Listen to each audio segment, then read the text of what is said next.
Hello, I'm Geoffrey Smith, director of The English Surgeon and Presumed Guilty, two films that had their US television premiere on POV.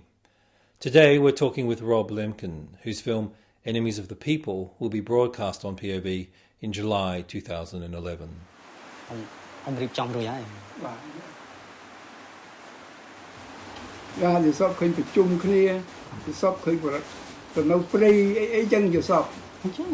Ông sọc khơi nhà nạc làm cái sọc ông rìm rọn Chàng Pol Pot. Ông sọc khơiอย่างmấy ông khơi các mộtประชุม ông xong phải change một phòng ông ខ្ញុំសពពីPol Pot គាត់មកកាន់កាប់ការប្រជុំគាត់ប្រជុំ ông xong khơiតែ Pol Pot មួយ បាទឃើញ Pol Pot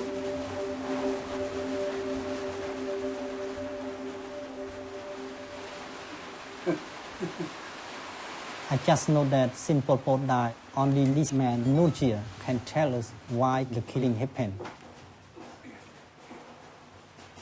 My project is to find out why so many people die in the killing fields. I do this work not just for my father, my mother, and my brother. I do this for all the people. So, Rob, in your own words, what is Enemies of the People about? Enemies of the People is a film really follows the journey of my co-director and essentially the subject of the film, a remarkable Cambodian guy called Tet Sambat, who lost his family 30 years ago in the killing fields of the Khmer Rouge. And he spent the last 10 years doing something quite extraordinary, which was actually befriending the killers and the architects of this huge mass slaughter in order to persuade them to tell him the truth of what happened. And Enemies of the People follows that extraordinary journey. It's more than, and that's what's I think good about the film, it's not just an account of something that happened. In a context of today, it's a young man trying to make sense of something that happened in the past. Totally, yeah. And we were not making a history film. So what happened in Cambodia has happened in many other places, and there are many people like Sambat all around the world who are trying to find their way forward from this kind of darkness. Our film is really about that, but of course involved in that is this history of Cambodia at the end of the Vietnam War, the rise of the Khmer Rouge, and this extraordinary, what has been called a genocide in which 2 million people died. Nearly 1 in 5 of the population was killed during that period.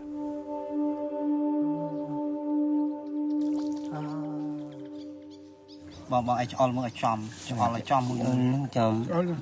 nước cái lấy lật thọt ngọt nước mùi đào, hay nước hàng lệch đào có cỏ ní màn đào, hay hàng cát đào có cỏ ní màn đào, hay nước đào chì nữa màn đào, hay nước tàu hàng lệch nữa pì đào.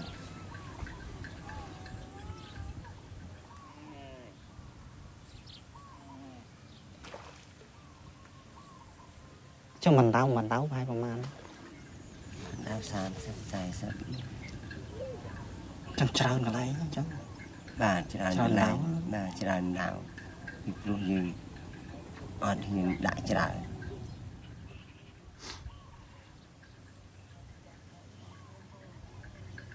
Hãy subscribe cho kênh Ghiền Mì Gõ để không bỏ lỡ những video hấp dẫn នឹងអត់អីទេយាយសាចុះចាំតិចទៀតខ្ញុំទៅគាត់ ចា ចាំប្រហែលជាកន្លះម៉ោងទៀតឲ្យគាត់មកចឹងណា ចា និយាយទៅណា ខ្ញុំទៅដក ទៅដល់ឯណា ដល់ឯនោះណាថតខ្ញុំធ្វើអីថតហើយអីហ្នឹង អីថតការ៉ាអូខេថតឯកសារហ្នឹងណា How did you first learn about this story, and why did you choose to make a film about it? I think in particular the thing that took me to this film was when I was at the BBC about 15 years ago. I made a film with a man who was a friend of Pol Pot. What he told me about him was intriguing, and I felt from what this man told me that there was something going on in this Khmer Rouge, in the killing fields of Cambodia, that hadn't really been properly told. And so I went to Cambodia in 2006 with a plan to do a film. At that time, the United Nations Court was looking like it was going to actually happen. This was to try the Khmer Rouge leaders for massive international crimes, crimes against humanity, war crimes, and genocide. That has been waiting for nearly 30 years, and many people thought it would never happen. By 2006, it was beginning to look like a possibility. That is when I went, and I think I was very fortunate and privileged to meet Sambat on that trip, on that first trip, and he started off working with me as a fixer and translator until I realized that actually he was the story. So we decided to then collaborate and make the film 50-50 together for the next 3 or 4 years. What was it that you found so compelling about Sambat? I think what's incredibly compelling about Sambat is his extraordinary equanimity in the face of people who have done terrible things. And his own father was killed by the Khmer Rouge in a very, very gory and horrible way. And he's with men who are talking about killing other people just in exactly the same way. And yet his commitment to the truth, his interest in trying to really excavate everything that happened in this period in order to somehow produce some kind of greater social good, not just for himself, is remarkable. And the way in which he's able to place himself and his own emotions and understandable anger to one side in the cause of attempting to get this kind of truth is really incredible, really. បងឯងគាត់ទៅសាកមើលណាគាត់ទៅថាចង់ដឹងមើលតើបងឯងយកកំបិតនឹងដែលធ្វើដែលសម្លាប់មនុស្សណាដែលបងឯងធ្វើរបៀបម៉េចអញ្ចឹងណាអញ្ចឹងបងឯងជួយសាកមើលបន្តិចមកគាត់ថាធ្វើជាឧទាហរណ៍ទេមកចំពោះខ្លួនខ្ញុំធ្វើរបៀបម៉េចដែរអរិយគាត់ធ្វើណាឧទាហរណ៍យើងរបៀបធ្វើយ៉ាងម៉េចដែលបងឯងសម្លាប់ណាឧទាហរណ៍ហ្នឹងអូនអីហ្នឹងឧទាហរណ៍រូបខ្ញុំមកមានអីនេះអត់អីទេអត់អីទេបើជឿនទេថាអត់ទេអត់អីទេអត់ទេអត់អីទេណាខ្ញុំបាក់អញ្ចឹងបើអញ្ចឹងបើខ្ញុំកាន់ប្រកេះទេអត់ទេធ្វើដូចនោះបើខ្ញុំកាន់ប្រកេះទេគ្រាន់តែខ្ញុំយកដៃបាំងប្រកេះដូចថាខ្ញុំរៀងដាក់ដៃអញ្ចឹងអត់ទេអត់ទេកាន់តែធ្វើឲ្យដូចអញ្ចឹងណាបាទជួបបានប៉ះពាល់អីណែឡើងអង្គុយមកអត់អីទេកុំអុយថាវ៉ាន់ណាបាទកែលោកដាក់ជើងដាក់ដៃលើអីអានេះគេឧទាហរណ៍នេះមើលបងឯងទៅជាបាយងើបឈ្មោះទេអេក្រៅឲ្យស្រួលបងដៃនោះគេមានដៃចឹងដៃនោះបងអូចូលហើយគាត់មកដល់យកគាត់មកក្រោយចូលទេគាត់ទៀតអញ្ចឹងខ្ញុំអាតងអញ្ចឹងចាត់ទេកុំមកខ្លាំងចុះហ្នឹងហើយតិចហ្នឹងណាគាត់តែកល់អញ្ចឹងទេណា What did you do to get his trust? And also perhaps part B of that question is what did you see or how did you see him getting the trust of others? I think what I did to really get the trust of what we did together was really that we made the film together. You know, we own the film together. We are 50-50, co-everything together. How he got the trust of people is I think more remarkable, really, because what he does in talking to people is he doesn't attempt to actually ever go to see somebody and get an instant result. He attempts to he genuinely relates to people as a human being, wanting to try to just have a conversation, make some kind of genuine sort of person-to-person kind of communication. And I think a crucial thing that has enabled him to talk to these particular people in Cambodia is that the Khmer Rouge regime was largely staffed by very poor rural people. It was an agrarian revolution which turned the world upside down for 3.5 years. And those very poor rural farmers, peasants, some might call them, are people who in general don't particularly like to talk to urban, cosmopolitan journalist types. But Sambat himself is a rural, poor, farming background person. And he is talking the same language, not only literally the same language, he is coming from the same kind of social background. And that enables a kind of genuineness and authenticity of communication. So his perseverance and his own background, I think, is key. As you rightly say, I mean, a lack of judgment a willingness to hear what people have got to say for the sake of, for the sake of history, for the sake of, dare I say, even their own dignity. But that has to be accorded people before they'll feel comfortable, won't they? Totally. And actually, if you take an example like Nun Chia, brother number 2, Pol Pot's deputy, he has had many journalists over the years come to him, always accusing, always coming in the spirit of accusation, making allegations, and quite reasonably coming in that spirit. But Sambat doesn't come in that spirit. He doesn't come to any of the Khmer Rouge people in that spirit. He comes in the spirit of, tell me what you know, tell me what you did, tell me how you feel about what you did, just tell me. បញ្ហាខ្ញុំត្រូវឧទ្ទិសនាមផងខ្ញុំពិនិត្យផងពីខ្ញុំឧទ្ទិសនាមប៉ុណ្ណឹងបានប្រយោជន៍ដល់ជាតិយ៉ាងម៉េចយល់ដែរខ្ញុំពិបាកយល់គ្នាតែជាមួយទេសម្បត្តិនេះខ្ញុំធ្វើម្ដងមកកលៈដើម្បីខ្ញុំស្ទុកមើលដែរមិនមែនខ្ញុំចេះតែធ្វើតាមប្រថុយប្រឋានទេពីព្រោះអនាគតរបស់ខ្ញុំវាចប់នឹងអានេះហើយចប់នឹង I has to keep all the cassette about Nunchia interview very secretly because I'm worried that somebody can confiscate all my tape. This is very important for the history, the facts from the top Khmer leader that we call brother number 2, Nunchia. មិនដោះស្រាយពីពួកនេះណាឲ្យបានស្រួលកុំឲ្យវារៀលកុំឲ្យវារៀលដល់ដល់ពួកគ្នាកង្កោមដែលខ្ញុំមិនដឹងអីណា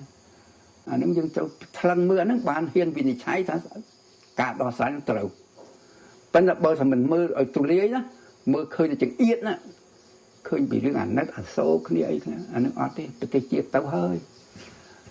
This is the first time a top Khmer leader admits the killing like this. Pol Pot, he never said this kind of stuff. Did you see in any of the people he spoke to over the time you were there a type of confessional, therapeutic and cathartic exchange? Yeah, totally. And I think if you look at the entirety of the process, what happened here was that what started off as being very private confessions, so Sambat just talking to one of the perpetrators, one of the Khmer Rouge killers, on a one-to-one basis, on a conversational basis, starts off as this very private confession, expands as that person then helps him to find someone else that he was also involved in killing. But I think what was really interesting about it was that they, and you see this in the film, is that these people, these perpetrators, began to take ownership of the project with us, a kind of joint ownership, to the point where they would help us to find other people. And what they really wanted to do was for the film to be a kind of huge oral library of what had happened in that period, and to try and to use the library and the material and the interviews and the film to persuade more people to talk, so that ultimately there can be some kind of meaningful reconciliation in Cambodia, because that's what everybody wants. What surprised you the most about the subject or the characters? What I really think what surprised me was I wasn't prepared for the real